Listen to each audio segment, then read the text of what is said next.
Dr. Taylor Brana is a resident physician in his final year of a psychiatry residency and the creator of the Happy Doc podcast and developer of educational platforms that utilize voice-first technology. Our interview is really two separate interviews in one. In the first, we cover his podcast where he interviews physicians on how they manage to continue finding fulfillment and enjoyment in their lives and practices in a world of crushing debt, wasteful administrative burdens, and so much clicking. We discuss the recurring themes that he sees from his guests. Now, he started this as a med student and continues it with his residency, so we talk about how he's managed to get the approval from his institutions on this. We then talk about his voice interactive studying software, MedFlashGo, which stands for Medical Flashcards on the Go, which is the first of its kind. We talk about how he managed to do this in residency and how he took it from an idea to the final product. Now, Taylor really makes me feel like quite a slouch. He's created over 200 plus podcast episodes featuring TED Talk speakers, top-level executives, physician leaders, influencers, and more. And he's been featured on numerous podcasts and articles discussing concepts about happiness, fulfillment, success, entrepreneurship, and creativity. He's the CEO and co-founder of 3 voice interactive educational platforms geared towards pre-medical, medical, and dental students with plans to create more. Taylor has a passion for inspiring others to reach towards their potential and dreams. Welcome to the Physician's Guide to Doctoring, a practical guide for practicing physicians. Dr. Bradley Block interviews experts in and out of medicine to find out everything we should have been learning while we were memorizing Krebs cycle. The ideas expressed on this podcast are those of the interviewer and interviewee and do not represent those of their respective employers. And now, here's Dr. Bradley Block. Taylor Brana, thanks very much for being on the podcast. Thanks for having me, Brad. So tell us about your podcast. Tell us about the Happy Doc. What was your reason for starting it, and how did you end up starting it? Yeah, so basically the origin of it kind of goes back even before medical school, and I would just describe myself as a really happy-go-lucky person. I always was a pretty excited guy, very energetic. I actually also competed as an athlete, and I did gymnastics for a good portion of my life. And so I was just this athletic, energetic guy. I loved, my life, and I really enjoyed myself. And then I decided to go to medical school, and it squashed it out of you. It was hard. It was hard. And it was like I hit a brick wall. It was like I was sprinting through life and I was enjoying myself. And just so much kind of happened in that year that was very difficult. And through that process, one of the questions that came up inside of me was, I went from being the healthiest and most energetic in my life to essentially feeling exhausted, depressed, and not happy. And that was, there's many moments in my life where I wasn't happy, but this was a moment where I was like, this is a health profession training facility, and this training is making me feel worse. And I started to question, what the heck are we doing in medical education? All these things. So anyways, fast forward a little bit. I'm in my... Hazing. The answer is hazing. You want to know? It's hazing. Oh, there we go. Well, yeah. Hazing sucks. Yes. But yeah, so I was in my 3rd year of med school. I just finished step 1 boards. And as you know, that's a kind of isolating time and you're really just in the books and it's very difficult. And then I entered my first clinical rotation. And at this point, I heard a lot about exhaustion, depression, burnout. I was reading all these articles. And so I was hoping I'd work with a physician that would kind of get me excited about, going in clinical rotations, be excited about the process. And I asked the internal medicine physician I was working with, I asked her, what gets her excited about medicine? And she said, I'm excited for my 7 days off, because she had a 7 on, 7 off. So I clearly understood that I worked in a really burnt out. Yeah. So I clearly understood I was in a burnt out culture. I was around people that were exhausted. And so I really this idea started to percolate in my mind of, let me reach out to people that are more excited, who are finding fulfillment in their career, who are inspired about what they do. And so this idea of the Happy Doc is this sort of theoretical, image or ideal person that is just happy about what they do in medicine or as a health professional. And so I wanted to kind of capture that with my guests. So that's basically the Happy Doc. That's such a great idea, and really a mature way to handle things, right? Which is in contrast to the way I handled it, which is just, this is a miserable part. What we all do. We all turn to the person next to us and go, living the dream, living the dream, right? Yeah. That's what we say over and over to each other. And, we worked really hard to get to a place where we can be miserable. And then we work a little harder and get to the next place, which is similarly miserable. Yeah. And that misery is contagious. And I think what you've found is that so is happiness, right? Happiness and fulfillment can also be contagious. Yeah, absolutely. Finding people that are grateful for what they can and trying to make what they can be even better. Yeah. Your tribe, as we talked about on your podcast, when you interviewed me, that your tribe, you get this new tribe. Yeah. And you're part of this tribe of physicians that have found fulfillment and joy in what they do. And I think that's amazing. And really, again, incredibly mature. Well, there's this, sorry to interrupt, but there's this really popular quote, and it's said in, I forgot the originator. I think it was Jim Rohn actually, but the quote is essentially, you are the 5 people you associate yourself with. Yeah. You're like the sum of your 5 closest friends, your average, your 5. Yeah. Something like that. And yeah, I think by creating this community, you're changing, not who your closest friends are, but that it shifts the mean. Yeah, absolutely. So you were a med student when you started a podcast. How did your medical school feel about that? Great question. So to just take a step back before I started the podcast, the reason it took me a little bit of time to kind of figure things out was I really wanted to do something creative for some time. And obviously 2 issues, as one is the time issue, right? How the heck am I actually going to do this? We'll probably get to that later. But number 2 is how am I going to be perceived, number 1, by my medical school, and number 2, by future residencies? Because obviously there's a conservative nature to medicine, and I don't want to sound pompous, because one of the things I was concerned about is the happy doc. I'm a med student, so that's like, so why are you being this arrogant guy saying you're a happy doctor? You've barely gone through medical school. So I didn't want to have this sort of aspect of having that sort of look at what I do.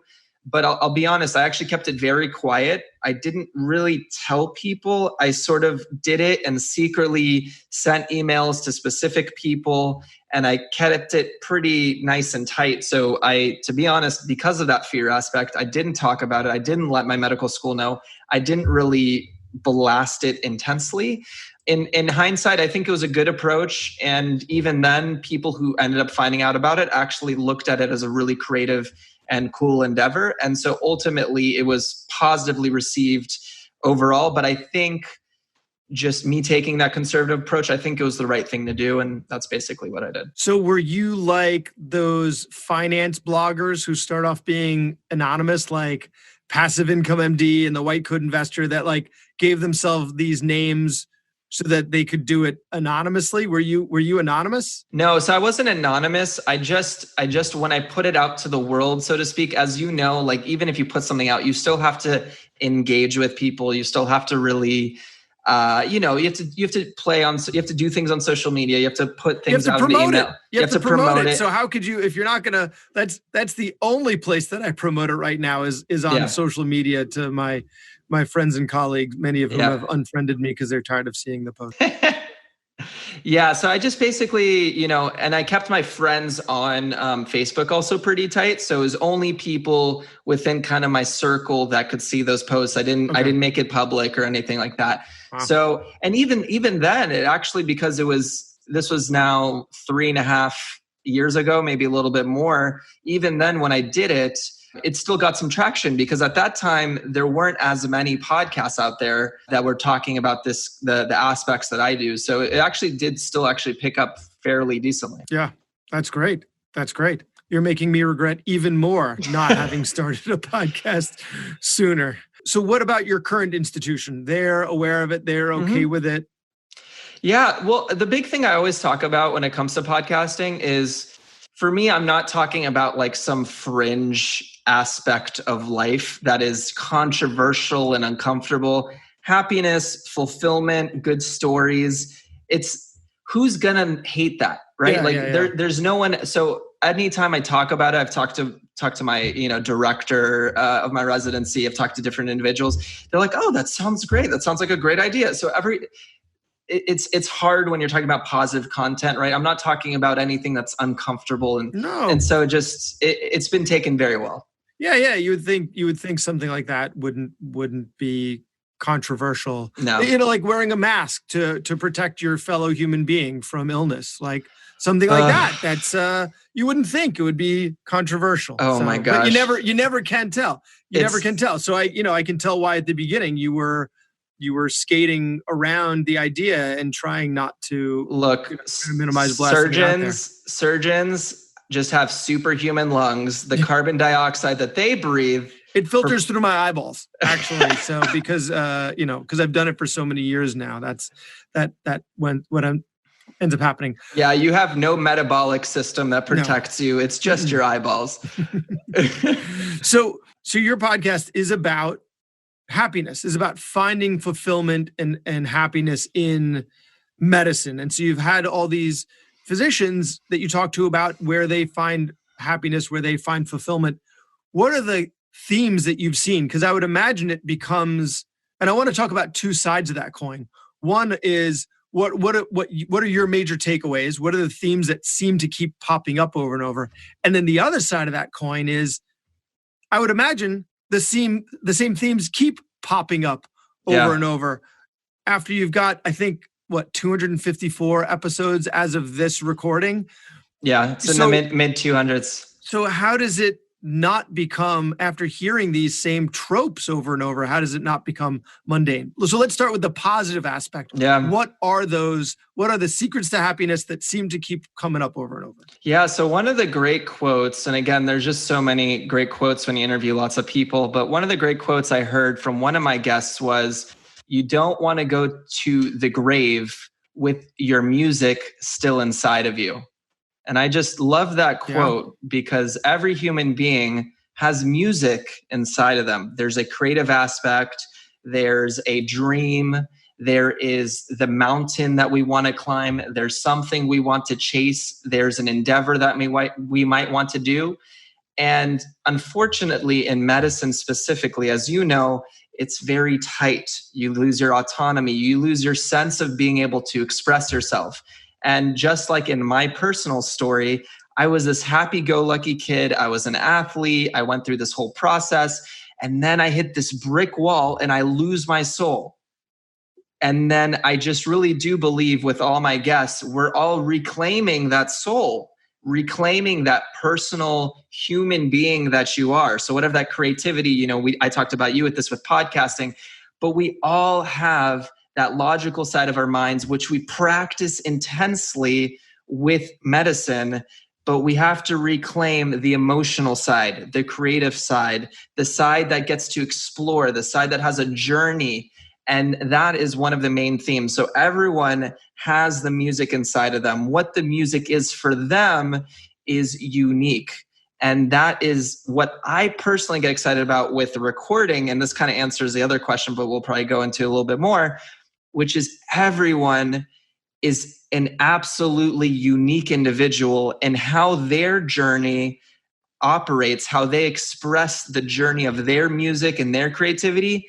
That's what gets me super excited about conversations, that hidden gem of their journey. So that is a main theme is finding the music. It reminds me of a book that I read with my kids. This Gerald the giraffe is there's the dance, the jungle dance. I mean, it's not the jungle, it's the savannah, but they call it the jungle dance. And Gerald, everyone laughs at Gerald because he's this awkward giraffe that can't dance. And then he goes off by himself, and this cricket starts playing the violin, and everyone, and he ends up becoming an incredible dancer. And it's that everyone can dance. They just have to find their song. And I just picture medical school taking that cricket in its hand and just squashing it to little cricket pieces. Yep. But you're right. Your song is still out there. It's just a matter of finding it. And it might be somehow in medicine. It might be outside of medicine. And you might be able to find a blend of the two, but that's, everyone has their song. Everyone has their muse, I guess. Yeah. So I guess what you're saying is it hasn't become mundane that you're hearing these tropes over and over because it sounds like you're also just delighted by people. You just enjoy hearing their stories. Absolutely. And I think that's a critical piece of happiness is you need to find what lights you up. So something I actually recommend to not just random people, but patients and to whomever is interested is literally start to document when you feel a little bit better. When there's a moment in your life, everyone has iPhones. If there's a moment in your life, you're like, oh, this is awesome right now. I'm having such a good time. Document what the heck it is that you're doing. Are you on a hike right now? Are you listening to some kick-ass music? Are you doing something that is just energizing you? You want to pay attention to those things. There are specific things that are going to light you up, and that needs to be paid attention to. The process of podcasting is not mundane to me. I enjoy learning from people. That's one of the reasons I chose psychiatry also. I just happen to like talking to people. I think stories are very interesting to me. Talking on a podcast, mixing in entertainment, mixing in good information to people, this definitely hits an area of my life that lights me up. So like right now as we're talking, this is my zone. Like I am happy. I'm enjoying it. And I talk about this a lot. This is why, we 240 plus whatever episodes I have, it's my zone. The number, I don't care about the number. It could be 0. It could be 1,000. It's fun. So that number is large because of the fact I enjoy it. So it's this process that if there's something I could add into this, the enjoyment of a process that you love is going to lead to the consistent happiness. There's a really good quote from one of my guests, David Meltzer, very successful guy. He said, happiness is the enjoyment of the consistent, persistent pursuit of your potential. And there's a lot of other aspects to happiness, but there's a lot of alliteration in there. I know. I love that's true. But really, I do feel like when I do this, I am pursuing my potential by podcasting. That's a lot of P's in there, but really, truly, I am enjoying the process of it. And so that gets me excited. And yeah, I love doing this. Right. You can't be consumed with the outcome. You have to enjoy the process. Yeah. Yeah. Absolutely. So, I think that gets back to the internal medicine doctor who was just looking to for them, it was just a job. It was just a paycheck. And I think you have to find joy. You have to be able to find joy in the process. And I've said that this on other interviews is that, any specialty is going to become mundane. Yeah. Like you're going to end up saying the same things over and over. And you have to be able to find joy in the mundane. And I had a trauma surgeon on the show, Stephanie Streit, a while ago. And what she really enjoys is even when she's doing a trauma evaluation where everything is fine, like, the person got hit by a bus and didn't break a thing. So her evaluation is she's not doing surgery. She's not doing anything. She's just telling them, you're fine, go home. Mm-hmm. But she really enjoys walking them through one of the more traumatic experiences of their life. Like she recognizes that there's a mental issue to it, a psychiatric issue to it, and she's going to do her best to. So even when it's in theory it's mundane because it's not, they're fine. Yeah, there's no trauma, but there is, and she finds it. And I think that's important for all the trainees out there. Is that whatever you do, in 2 days I'm going to do my 2,000th tonsillectomy. Like, wow, I still like it. I still enjoy it. And I just, I just have to find joy in the mundane. So as being a psychiatrist, has that provided you with any more insight into the happiness or even vice versa, right? Because in psychiatry, you're mainly covering pathology, right? But in your podcast, it's more positive psychology. And very functional people. Yeah. So have those two ended up synergizing? That's a great question. And no one has asked me that question. So kudos to you. Thank you. Yeah. But I would say it's very interesting, right? Because in my podcasting world, I get to talk to people that I'm perceiving at least as people who are very successful, fulfilled, doing great things in their life. So I kind of have like a sort of, I'm talking to pinnacle people, right? People that are doing well in their life. I'm doing a lot of alliteration in this podcast for some reason. But then on the flip side, like you said, I am hitting the pathology, the depression, the anxiety, the psychosis, the personality disorders, all of these things, right?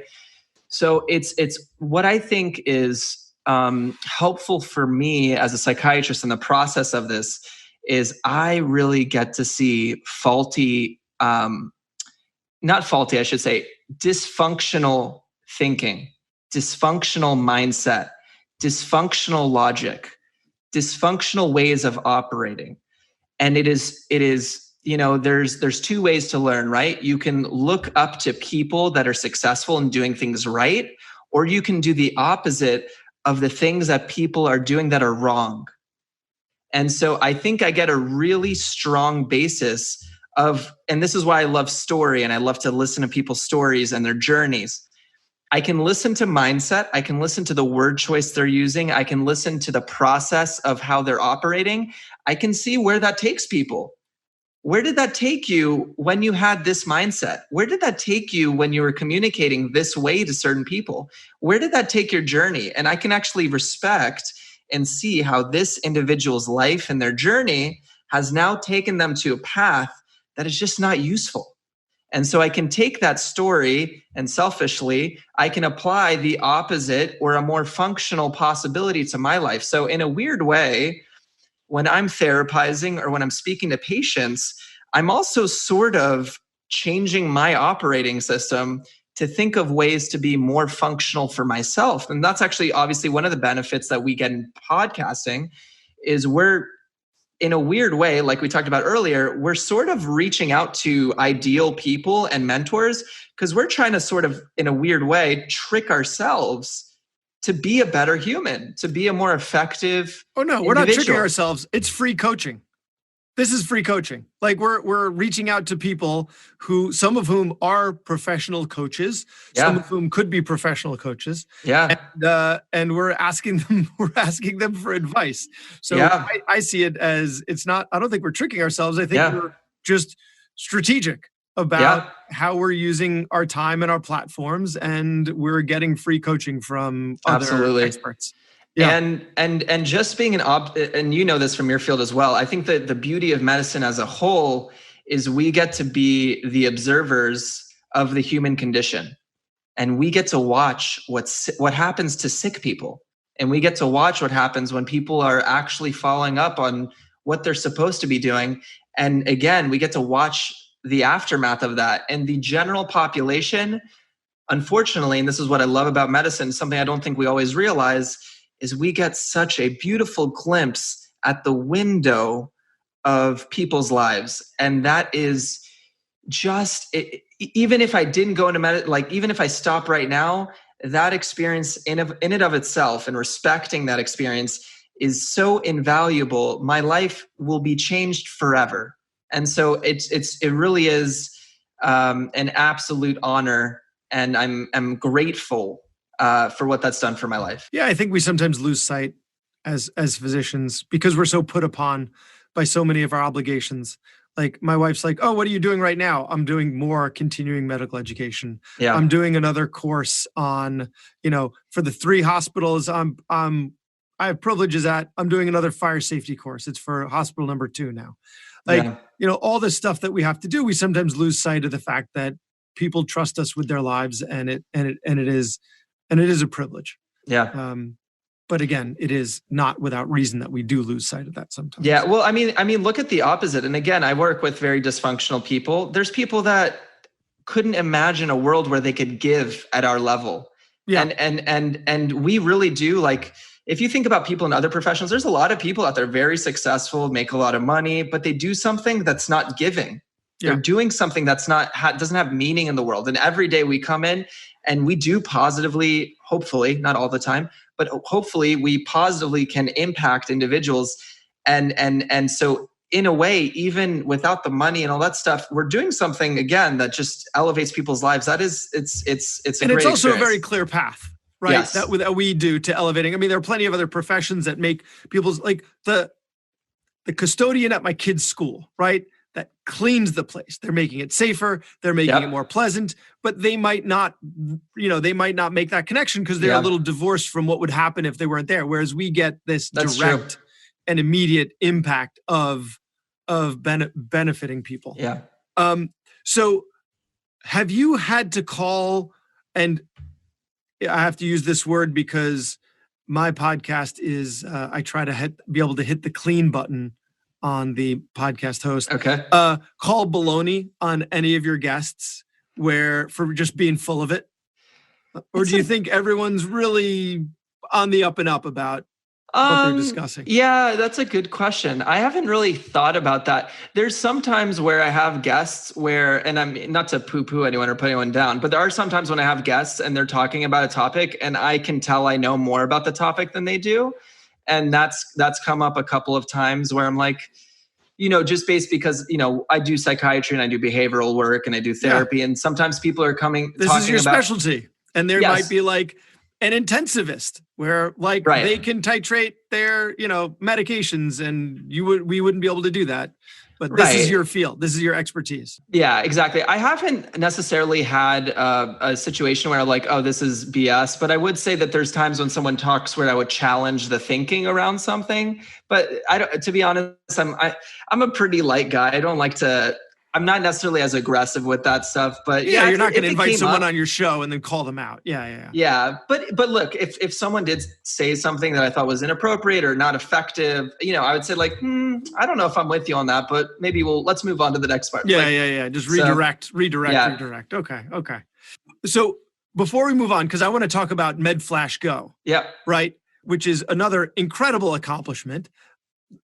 Any more, just give us one more key to happiness, one more theme that you've found through your episodes. I think it's not necessarily through my episodes, but I'll say through personal practice. And I would highly invite every individual to really think about this. And actually, Tony Robbins talks about it in his discussions about happiness and fulfillment. He talks about it called state, story, strategy. And I think a lot of people don't realize that state, or how the state that you're in, has a huge impact on the story you're telling yourself throughout your day and the actions you're going to take. And what do I mean by that? If I wake up, and I've noticed this for myself, if I wake up in the morning and I meditate, or I take a cold shower, or I exercise in the morning, or I do something that's positive before I deal with everything else in the world, before I go into the clinic, if I elevate my state, my mindset, my ability to say, I'm grateful for today, these little things, it actually does change the outcome of the experience of the rest of the day. And I truly believe that if we all did a little bit better at thinking about our personal state, thinking about the foods we're intaking, thinking about our sleep, thinking about our water and hydration, thinking about these little incremental but compounding things that we can do on a personal level to elevate our personal state, then the actual experience of life will change. And just to give you a little bit of insight, before I actually interviewed you, and actually before we did this today, I meditated for 20 minutes. And I took a transcendental meditation course that was very effective for me. And I'll tell you, the quality of this podcast is significantly better because I meditated. And that is something I've learned about myself. So I would highly encourage everyone, again, kind of like we talked about before, notice when you do certain things that elevate your state, and notice when you're doing certain things that are bringing your personal state down. It truly has a compounding effect and will highly impact you in terms of your happiness. You mentioned a cold shower. That sounds horrible. Yep. What? You're talking about elevating your state and you're torturing yourself. Yeah, fine. Meditating, like you're sitting, you're being calm and you're processing things. That I get. But cold, that sounds like some Tim Ferriss, like. Yep, I do cold showers. I don't always do them. Let me be honest. The big thing about cold showers, we don't have to go a whole tangent on this, but I tried it. I just couldn't. It sucks. I did it. Yeah, it sucks. Oh. It's not. It's not for everyone, and I wouldn't prescribe every person to do it. I would just say that whatever you do, find the things that are going to elevate your state. But for me personally, and again, I'm not telling you to do this. I also do Wim Hof breathing.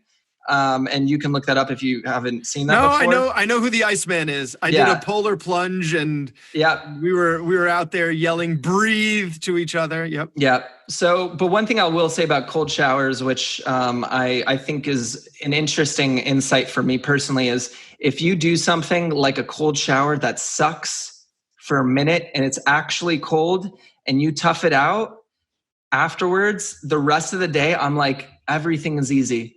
Any action or anything that's uncomfortable, those like things that you should do, but you don't necessarily want to do, all of those incremental little pieces throughout the day, it's just easier for me to do it because I'm like, dude, I did a cold shower today. That was the worst. There's nothing physically that would be more uncomfortable than what I already did. So it has this, at least for me, a snowball effect where I'm like, everything's easy. That sucked. And so that's kind of the mental sort of training. I'm also, I will say, Brad, like I'm kind of a hardcore dude with some of this stuff. So I mean, you're a gymnast. This isn't for everyone. This isn't for everyone. Yeah. Gymnasts are beasts. So I've heard General Stanley McChrystal say to make your bed every day, because it starts the day off right. You start the day off accomplishing something. You start the day off in order. And if everything else goes poorly, at least you get home to a made bed. I think you're kind of saying the same thing. Yeah. I would much rather make my bed than take a cold shower. But I guess everybody should find their cold shower. Yeah. And I'm not, let me be clear here. I haven't taken a cold shower maybe like 5 days or like, it's not every day. Okay. It's not every day. Yeah. It's just when you need a good slap in the face. Seriously, that's very true. So let's talk about MedFlashGo. First, tell us, what is it? What is MedFlashGo? Yeah, so MedFlashGo is short for medical flashcards on the go. The original idea was basically me and one of my business partners. His son was listening. He was using the Alexa, and his son was doing state capitals. What is the state capital of California? What is the state capital of whatever? And his son would answer on the Alexa. So he's like, oh, we could do this for boards questions.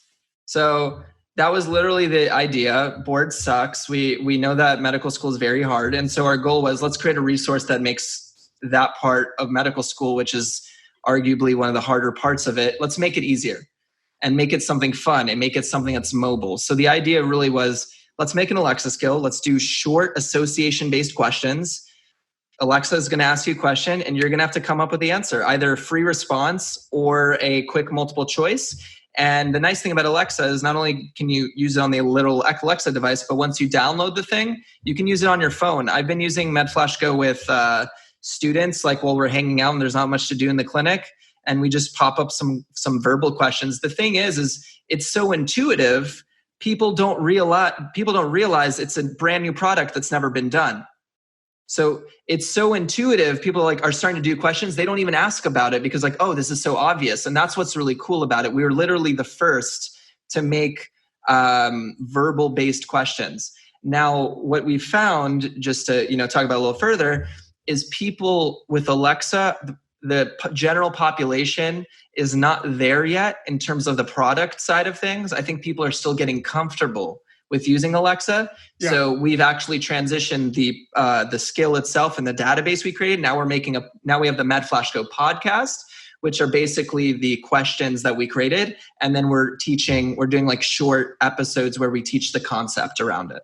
So you're waiting, your technology is out there and you're waiting for the world to catch up. So one of the people that inspired me to start a podcast his name's Jordan Harbinger. I'm not sure if you've ever heard of him. I've heard of him, yeah. Yeah. So it started off at the Art of Charm, where they actually taught people how to date.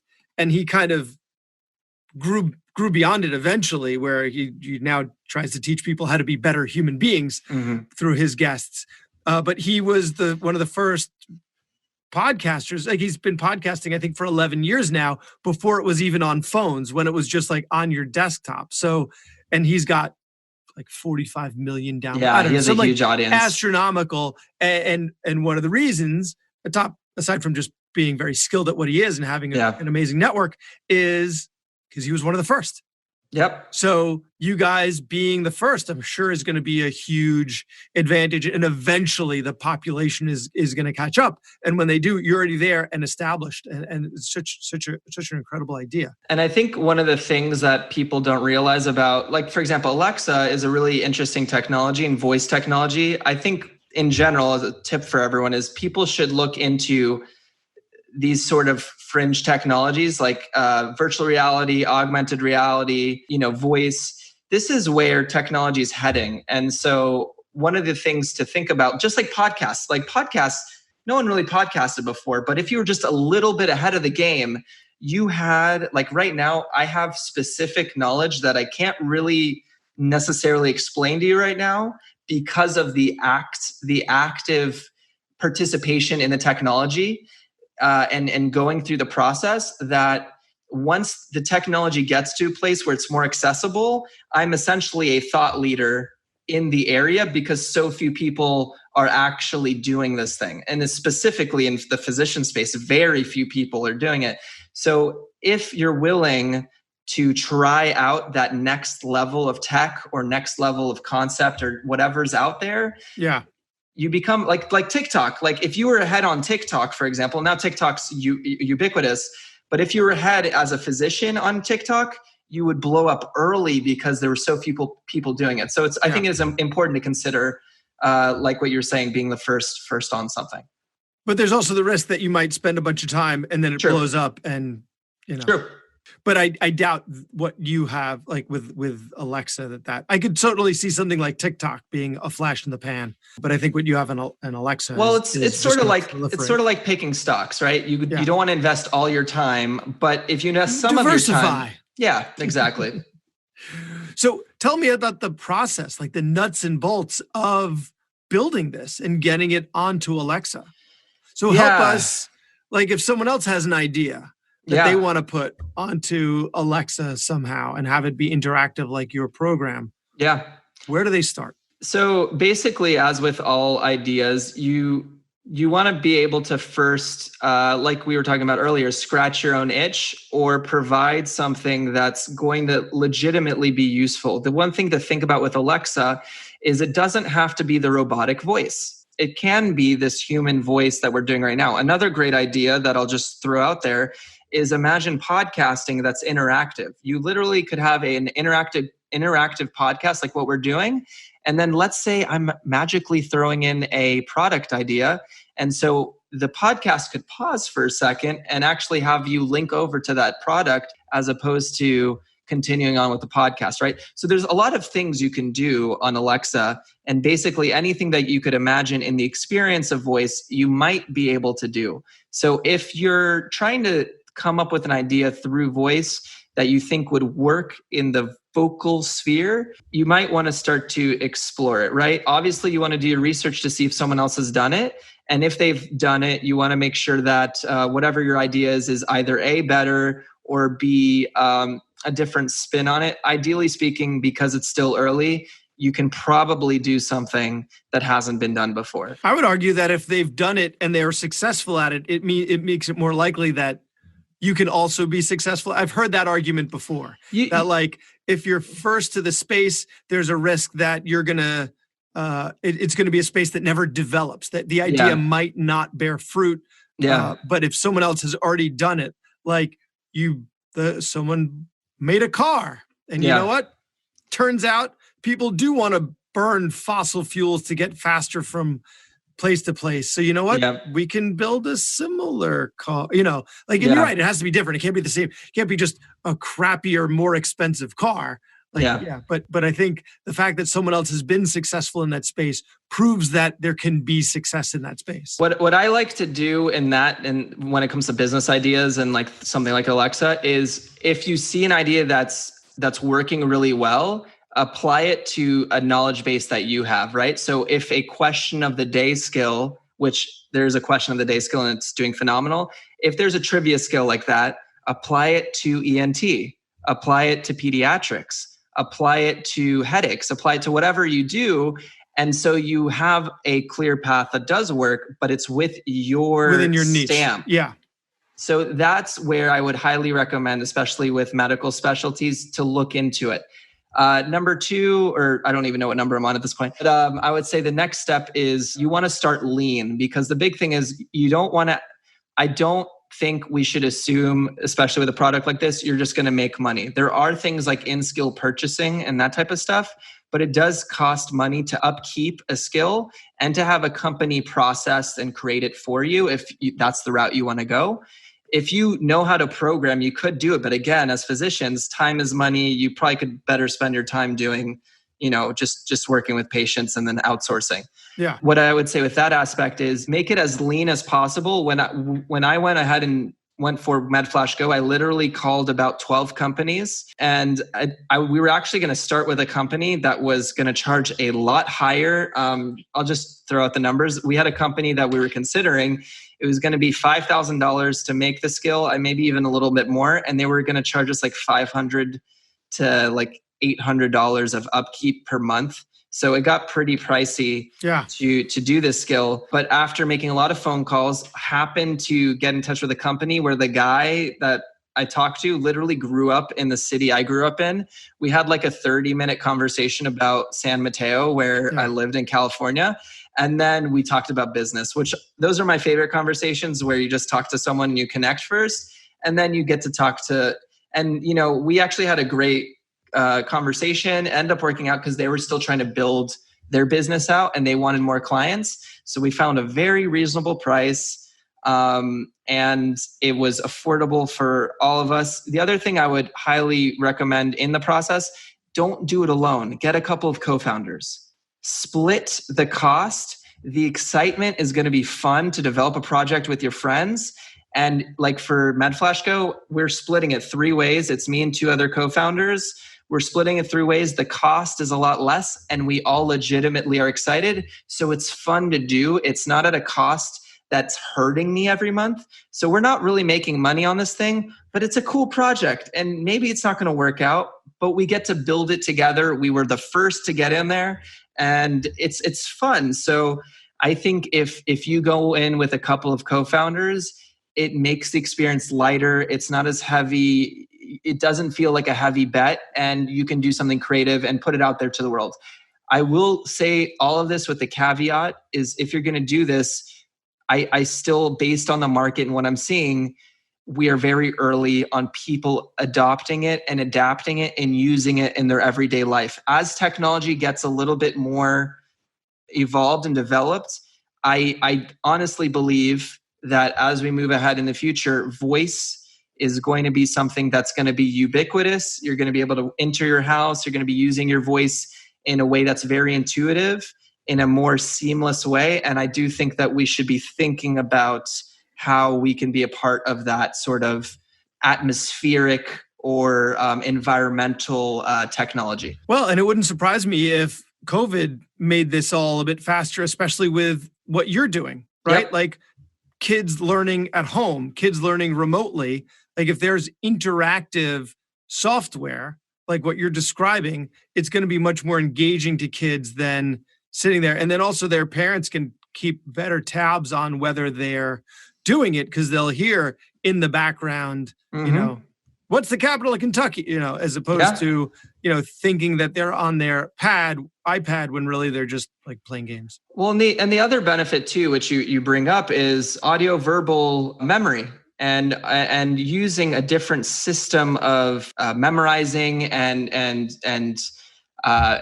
displaying your knowledge. When you're on the wards, right? This is when we were getting pimped on rotation.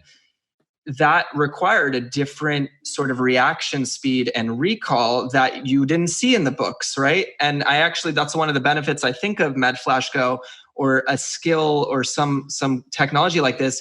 You're not going to be as afraid when you're on Gen Surge and it's 5 a.m. and they're asking you to identify the artery or the attachment or this or that or what have you, because maybe you've been pimped enough at home in a safer environment where now you feel a little bit more comfortable to put yourself out there and answer those questions. Or even just because as some kids thrive more in a classroom setting and some kids thrive more in the remote learning, some people thrive more by visual learning and some auditory learning. You'll find your niche. So where did you even learn so you weren't doing the coding, right? No. So then technologically, like what skills did you need to learn to even start this process? Yeah, so that's a great question. And the reason I felt comfortable jumping into this is because this is something that has helped me. Is in high school, I thought I was going to go into computer science. And I'm a huge video game lover. I love playing video games. And so one of the things I was thinking about was creating programs and either developing websites. So I actually learned my junior year in high school how to use Flash, which was a video game programming language, and Java as well. And I also learned some language developing websites using Dreamweaver and HTML and different stuff like that. I don't do that stuff anymore, but I know enough about programming to know what the heck you can program. Yeah. So one thing that helped was when I spoke to these different companies, and this was helpful for me in terms of negotiating, was I literally know enough about programming to know that when I'm asking for this program to do a certain function or to be able to do something, I kind of know how that's programmed. So I can tell when it's an easy thing to do or not. So if I have a company calling out people's baloney, as you said earlier, I can call out software companies for overpricing something because I'm like, dude, that's like such an easy function. That's like literally a loop with a Boolean statement. Like I can use the language of a programmer because I've done it. So that is a benefit of when Neil, my business partner, shout out to Neil, had talked about the idea. I was like, oh, that's not hard to program. We could do that. And I had a sense that that was possible. Yeah, great. And, you talked about Jim Rohn.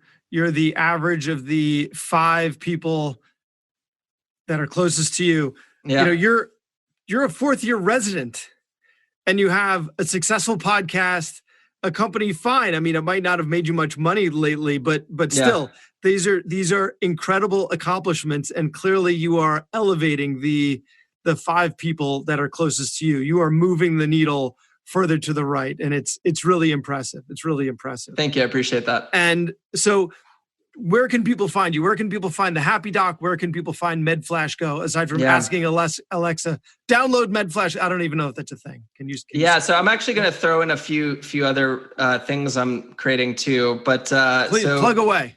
Yeah. So besides MedFlashGo, because we're so excited about the podcast and that concept, we actually are putting out a dental podcast now. So we actually found a dentist we're working with for the dental boards, and that's called the INBDE podcast. That's specifically for a specific exam. Okay. We have the MCAT. Dent Flash Go? No. Okay. There's an MCAT Flash Go that we're putting out, and there's a few other of these Flash Go products. So anyways, that will be announced, and that's going to be on my social media. So to find what we do, you can look up the Happy Doc. That's the name of the podcast. The handle is Happy Doc Podcast. So if you search that, you'll find that. You can also go to thehappydoc.com. And if you guys ever want to get in touch with me, literally, you can just email me. It's thehappydoc1, that's the number 1, @gmail.com. And if you look up Taylor Brana, you can find me on social media and you can send me a direct message. I like to reply to people.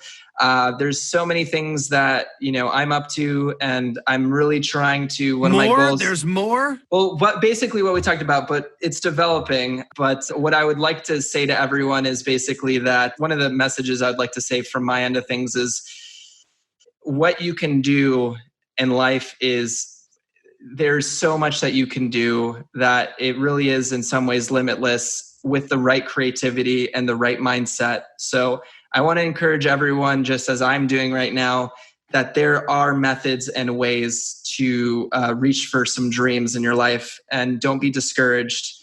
And if you guys want to reach out to me again, my name is Taylor Brana, and you can just search me. This has been a great conversation. Thank you very much. Thank you. That was Dr. Bradley Block at the Physician's Guide to Doctoring. He can be found at physiciansguidetodoctoring.com or wherever you get your podcasts. If you have a question for a previous guest or have an idea for a future episode, send a comment on the webpage. Also, please be sure to leave a 5-star review on your preferred podcast platform. We'll see you next time on the Physician's Guide to Doctoring.